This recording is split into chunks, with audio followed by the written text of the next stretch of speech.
If you wanted to hear about the intricacies of the Affinity Tower extension floors, Wind isn't the best place for that. As the home turf to Academy Auto Wind, and with the minus 70% off attribute stats condition no longer applying to speed, Resna and crew make short work of most of the floors. But if you just want to see Academy Resna in action, we've got a lot of that. As if to say no entry, the Wind Tower extension opens immediately with the item damage floor as 21F, gating any further progress behind attack item crafting. This floor's conditions cut attack damage by 90%, forcing you to kill using items which receive an 11x damage boost, have unlimited uses, and have 3x the normal cooldown after turns.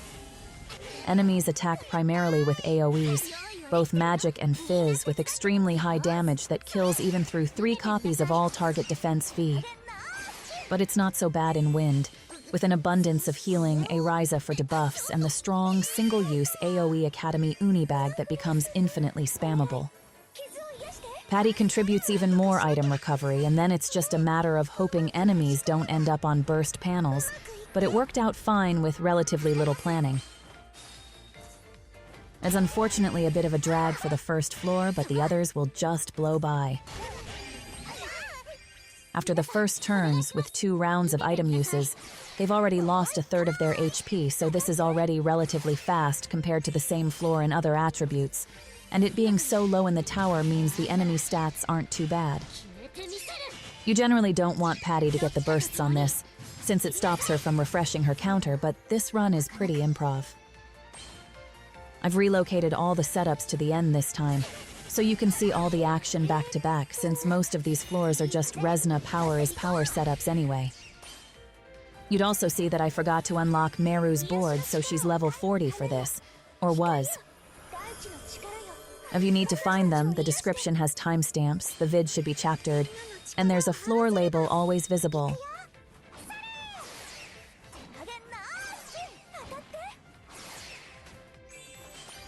The panel alignment actually works out sort of nicely with her gone. There's not much else to it. Just heal, item, repeat, so we'll speed along.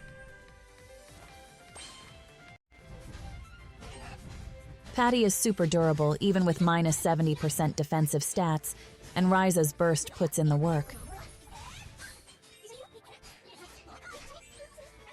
Having 4 characters up does seem to be the play, at least for auto.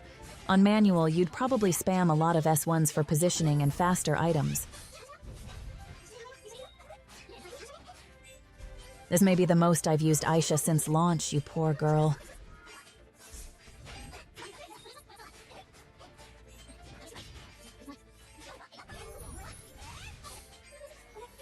A minute 40 on 4x speed, and we've finally arrived. Done. If you thought this was bad, you should have seen the crafting.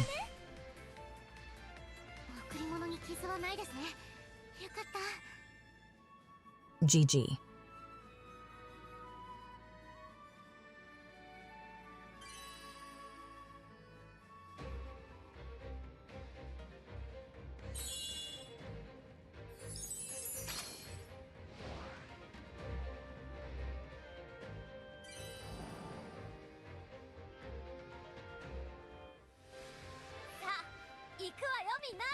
Win 22F is the new no-buff floor, with 3x increased item cooldown recovery after turns to compensate. Additionally, the knight only takes damage when it has at least 4 debuffs, though that's not too hard a condition to satisfy with Ryza and Claudia. But the no-buff rule really hurts Academy Resna, with much of her kit revolving around triggered buff effects, including the crit part of her skill too.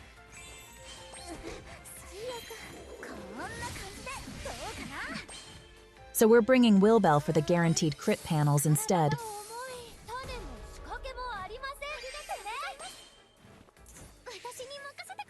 One of the ads is supposed to heal and clear debuffs, but they both get blown up instantly.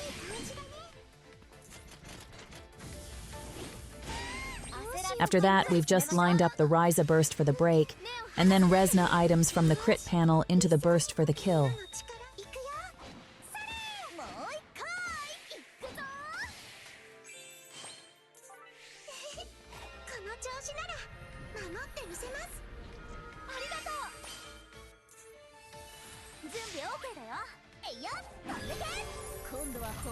The guaranteed crit panels operate non-numerically, unlike most crit chance buffs that have a numerical value, so they can bypass effects that reduce buff values. Not to mention that Will Bell animation do be slick. Oh, seems she doesn't need the burst. And just Resna skill 2 things.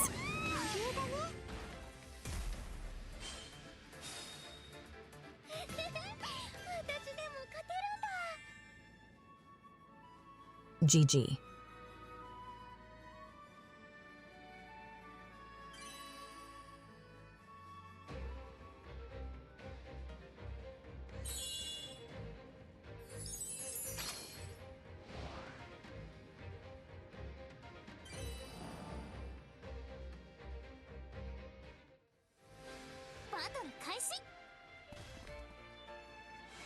Win 23F is the new counter floor, normally requiring the Puni to be killed to disable the lethal counters on the other units.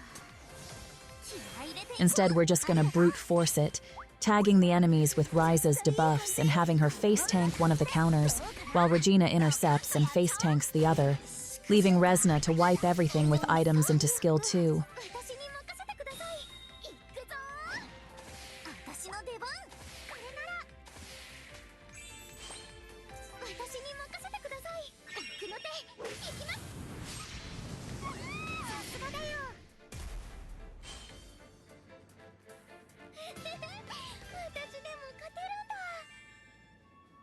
GG.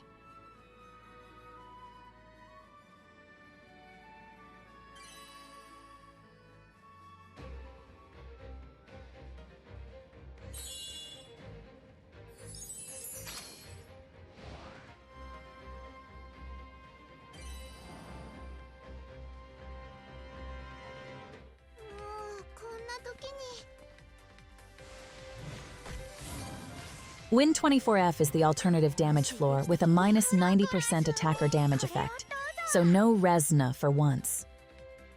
We'll go with Stera DPS instead, keeping Ryza in her debuffer role. The main challenge is surviving the many enemies before Stera can even get her hit in, which requires specific timing and rolling for certain enemy actions, which can either be single target or AoE. We need a mix of attacks that allows both our party and Toturi to survive, as well as some speed tuning to start on the right panels. The slag is at 279 speed, so you want to position exactly one character ahead of it to give it the red panel. A reduced damage AoE from it can be safely absorbed by the party. We want the next 2 hits to be single target, with Toturi shouldering the damage. Ryza takes the Break Plus panel to start chipping at the slag, and Flock camps the blue panel to keep it from the enemies.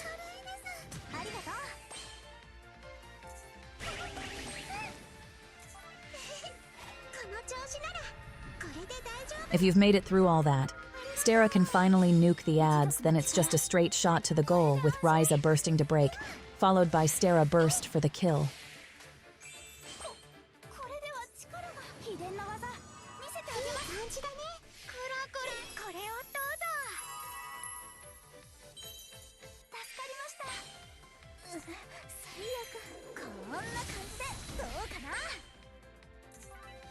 This slag hit is the one we were being wary of. It takes a good chunk out of even the wind characters who can't afford to carry defensive traits. So other attack combinations prior to this would probably lead to someone being killed at this point.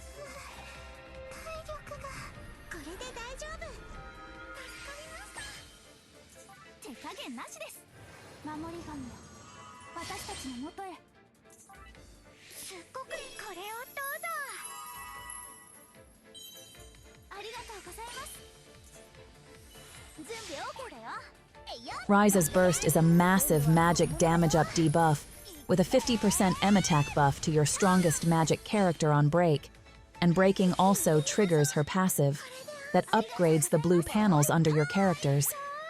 That's a big part of why Stera can hit so hard on her own burst.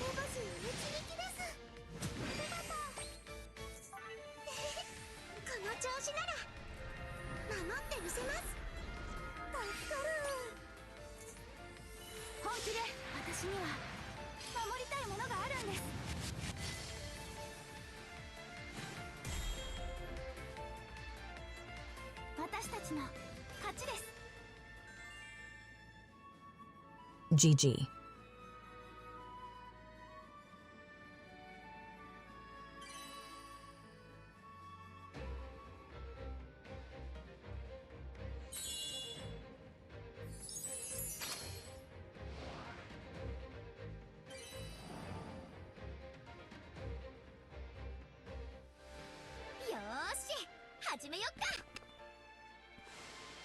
$25F has a few gimmicks.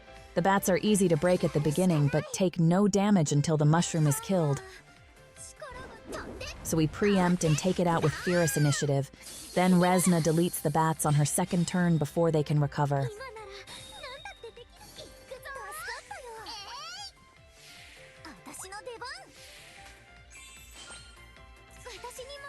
With just a single panel from Red Jelly and having no other buffers available in the initiative round, Resna's firepower is a bit reduced, but the setup provides the timing advantage that allows us to avoid dealing with any enemy attacks.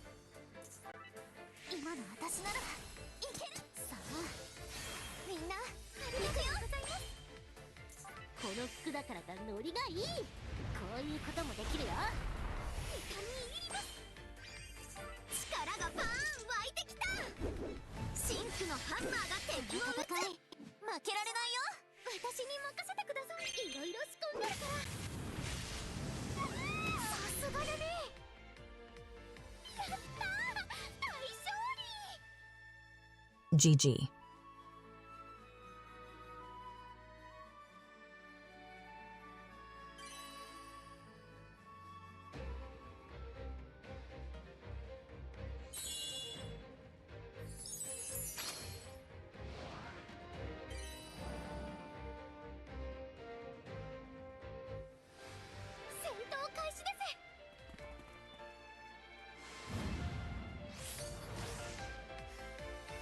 Win 26 has the standard red Punis gimmick, where killing them triggers various buffs and debuffs, but Resna easily nukes the field.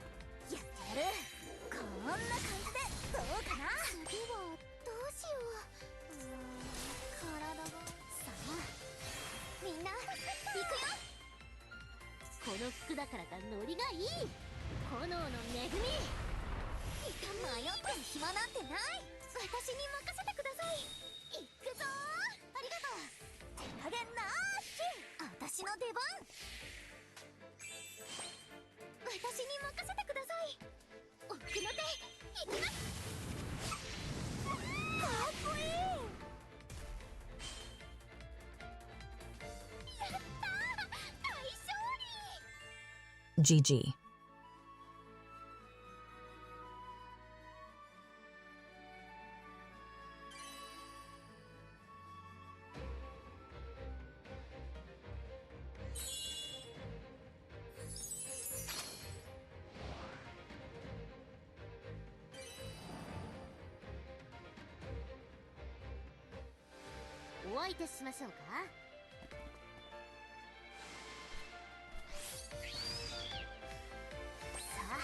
Win 27 is the new version of the ailment floor, with afflicted enemies taking double damage, so we just tag them with the AoE paralysis item, and Resna easily nukes the field.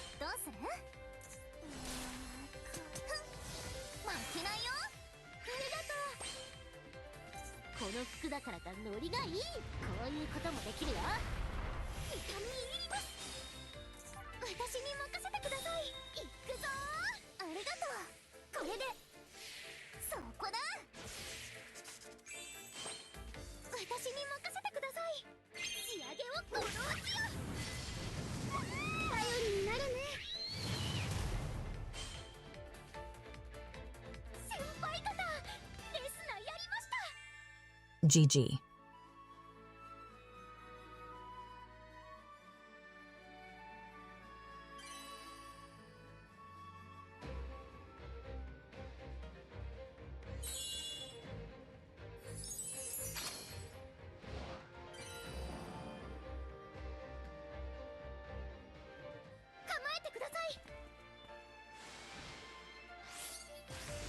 $28F is the new duo floor, with the bird buffing 2-hit evasion and the beast applying debuff block to itself.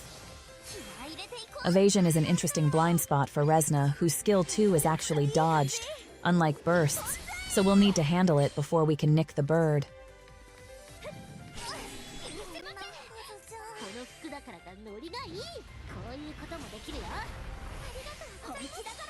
We need to waste some item slots to clear the evasion, so Resna can't quite one-shot everything, but the Rorona panel into Ryza Burst sets up the second Resna skill 2 for the clear.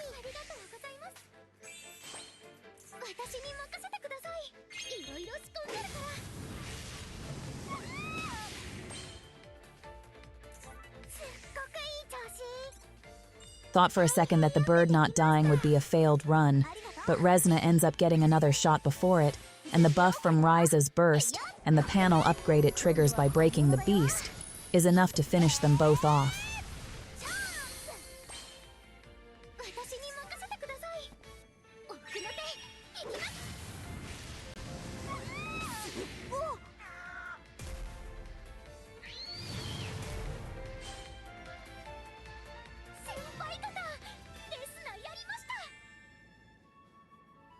GG.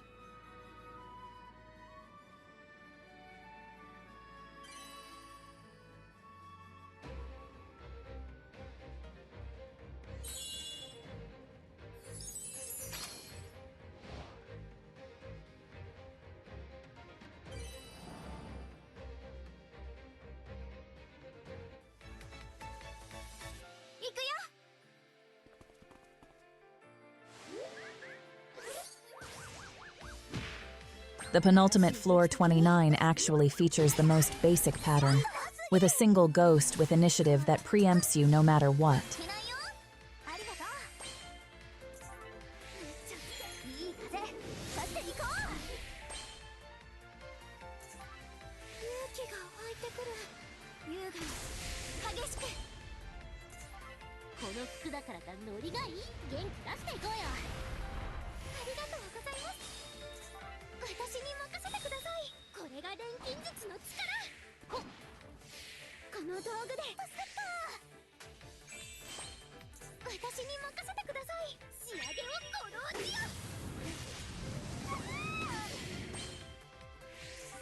I couldn't quite one-shot it, so we roll its second attack to be a single target hit that doesn't kill anyone important, leaving Resna to kill it on her second pass.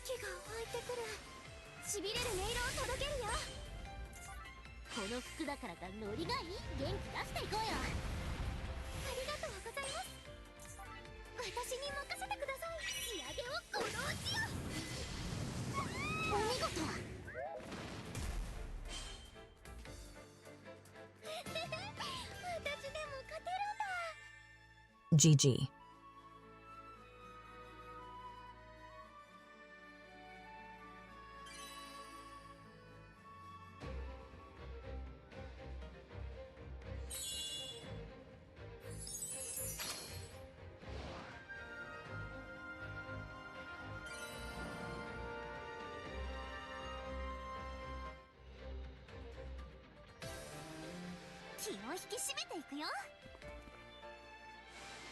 All the floor 30s have unique patterns exclusive to their respective towers, with Wynn's 30th floor having some increased panel effect gimmick.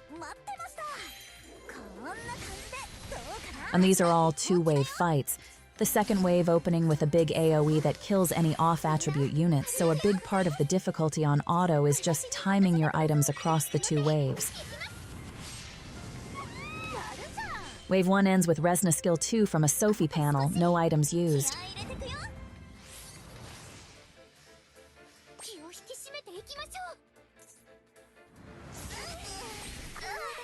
In this case, the AoE actually helps with the item timing, removing enough characters to put Resna's turn exactly when items are ready, so she just nukes the field yet again, this time from a panel generated by Red Jelly.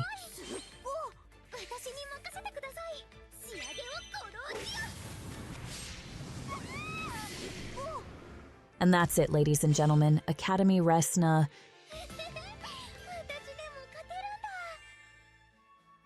GG.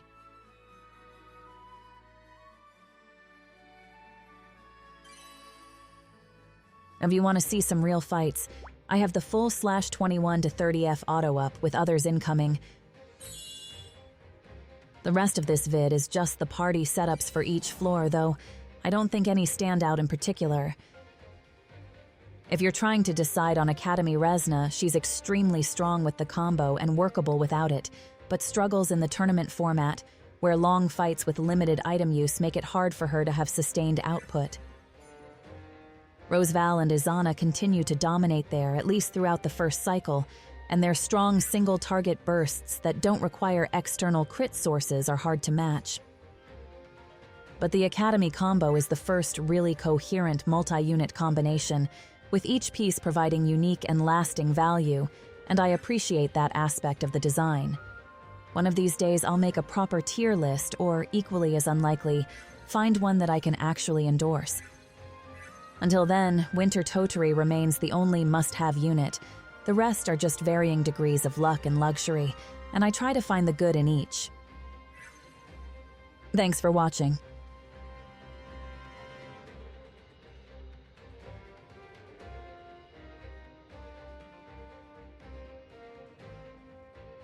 The Win 21F item floor is mostly an attrition battle. Everyone is full stacked with all target defense and recovery.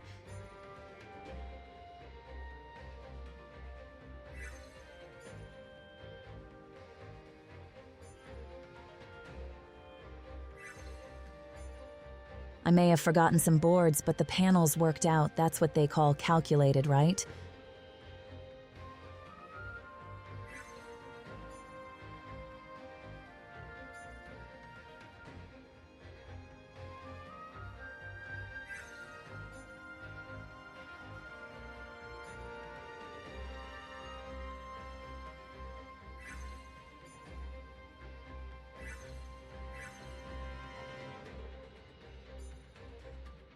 And the item rec should be relatively low. A single destruction V trait each would probably do.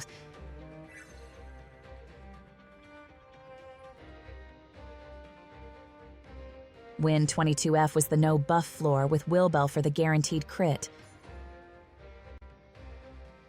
Passive buffs that don't appear in the in-combat status aren't affected by the floor nerf, so most Memoria and some gear effects still function properly.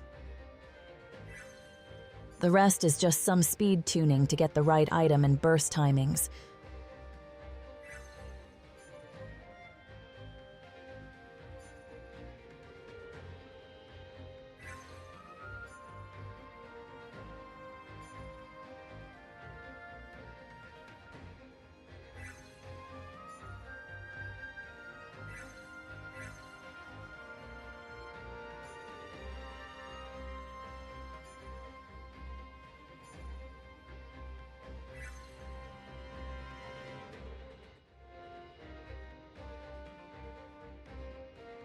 The comp for the 23F counter floor adds Regina to intercept one of the counters.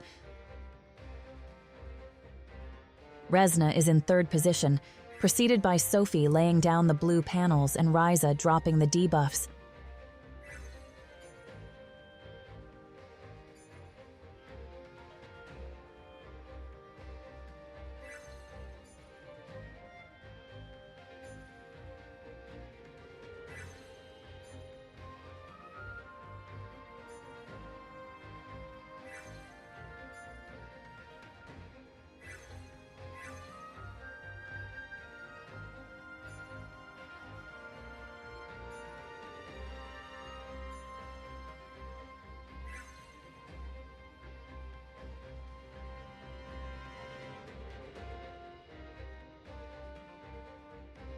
The setup for the alternative DPS 24F is speed tuning to get the right starting panels, AoE defense for the off-attribute units, and some buff B gear to power our breaker DPS.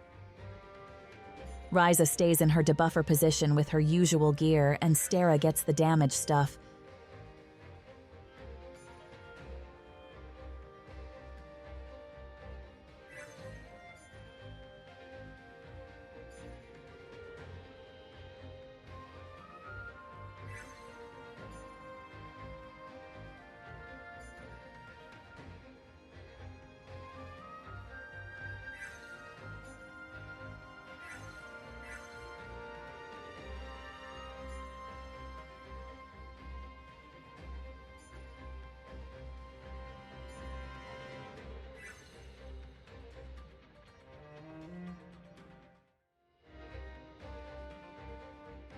Floor 25 with the Mushroom Plus bats uses the Fierce initiative setup for the fast, no damage clear.